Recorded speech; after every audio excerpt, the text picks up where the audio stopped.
ما هم یو څو بیتونه لیکلي، البته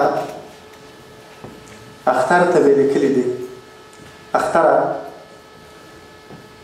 مه راځه اختره دلته مه راځه، ځه چېرته په بره دلته مه راځه، ګورې نه چې موږ د ځان په ویر ژاړو، ګورې نه چې موږ د ځان په ویر ژاړو، داسې ناخبره دلته مه راځه. او شپه ښه ده، شپه ښه ده، موږ خوار پکې څوک نه ګوري، نو ای د اسمان لمره دلته مه راځه. هر خواته بمونه دي مرګونه دي، ګرانه مسافره دلته مه راځه.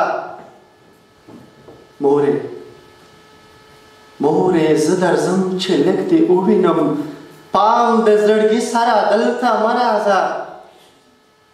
او دا پیاوړي خلک راته ټول په زړونو مات ښکاري،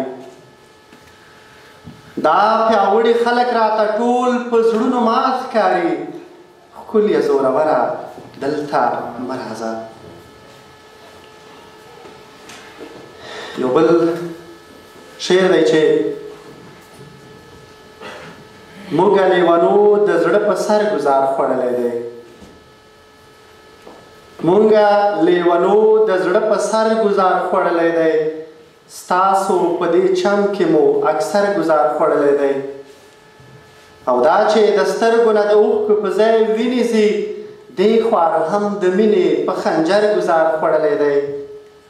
او خدای ګو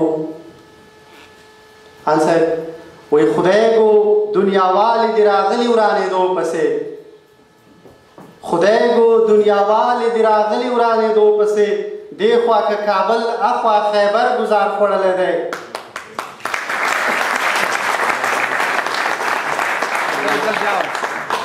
او خدای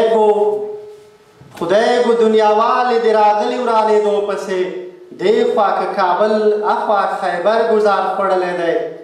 او خلکو ظلم تور وي او که سپین وي ما پرې پوه کړې لږ،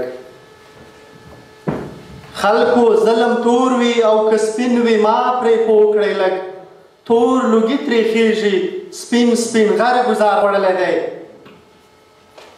او دلته چې چا غږ د ازادۍ د خپلواکۍ کړی،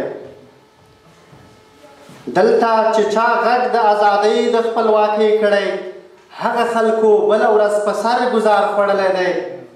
او خپل پیاوړي کلي کې مو څوک ارام ته نه پرېږدي، خپل پیاوړي کلي کې مو څوک ارام ته نه پرېږدي، هم مو په ماښام هم مو سهار ګزار خوړلی دی.